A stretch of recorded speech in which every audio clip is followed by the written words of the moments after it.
It's time to start talking about the graphic processing unit, or GPU, in case you need it. This is what an NVIDIA, the RTX 2060 looks like, and this is the one that I showed you in the two computers that I compared, desktop and laptop, at the beginning. This is what you would expect from a kind of mid-range gaming computer. Again, the reason I buy gaming computer is not necessarily because I play games. I actually got the digital combat simulator. I got it in because I had a gaming computer and not the other way around. I got the gaming computer for video editing because the requirements are similar. Let's go back to look at, we're going to take the entire, but you can see that this is a pretty bulky device that fits in a laptop. It does fit in a laptop. That's essentially pretty close to what I have. Once again, let's go back and see what we can get. And I think it's Dell's turn. So let's go back to Dell, and you can see that this one has the RTX 2070 Super 8 gigabytes GDDR6. So it's not the same as DDR6. GDDR is graphic interface to storage, but same rule applies. The higher the number is, the faster the interface that the graphic card has with the rest of the storage that you might have in your computer and with the CPU. So again, we are looking at a gaming laptop, so you would expect to have something like that.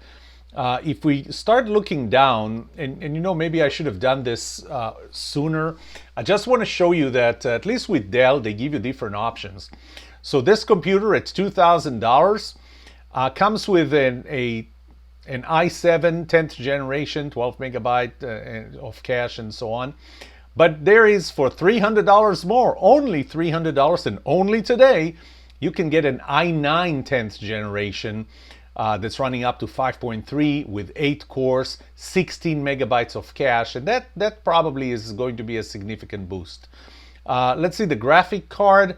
I wonder if they have other options for the graphic card. It's kind of looks a little weird that there's only one option here.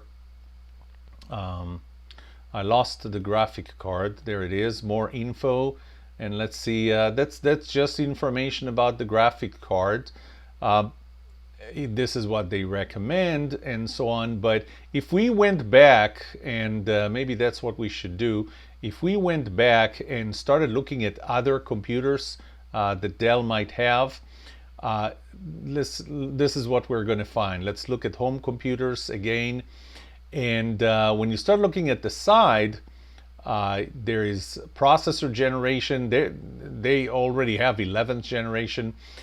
There's the price, there's the amount of memory, storage size, and so on. And then we get to the graphics card. So let's open this a little. And if you look at the graphics card, they say Intel graphics. This is an all Intel graphics. What it means is that the graphics, or the graphics components, are already incorporated in the motherboard itself. There is no special graphic accelerator. So there is some acceleration, but it's nowhere near any of those very powerful NVIDIA or AMD graphics. I don't know enough about AMD to be able to tell you how powerful they are, but you can see the different types of NVIDIA. And obviously, if you're going to go with this one, let's see, there are only 2 computers that have this one, and we just limited to them. They both are Alienware, and I think I mentioned it before. Alienware are the higher end gaming computers that Dell has. Both of them have 10th generation i9 processors. Those are $3,800 computers and more than $4,000. And they have the RTX 2080 Super 8 gigabyte and GDDR6. They both come with 32 megabytes. They have 4 terabytes of storage. This is a laptop, 4 terabytes of storage, 2 terabyte PCI Express. Both of them are PCI Express M2 or NVMe SSDs or solid state drives. So this is what they have.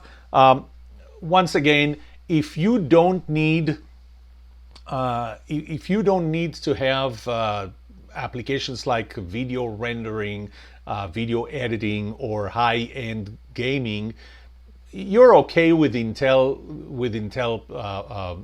graphics that are already on the motherboard without paying for an extra card, which, by the way, you can see from if I'll take back the picture, if I'll bring back the picture, you can see that it has fans on it, because this thing gets hot. It's running high power, it gets hot, and you can imagine what happens when you run it off of battery. First of all, it probably derates itself to operate at lower performance, but secondly, it's going to kill the battery really, really fast. It's going to draw the battery. And I think I told you I was traveling internationally once with my gaming laptop, and I opened it up and I thought I'll just start working on video editing. Yes, video editing instead of gaming. I should have gamed instead. But I started video editing, and it told me that the battery is going to last for 25 minutes. That was it. Okay, this is graphic cards. Let's move on.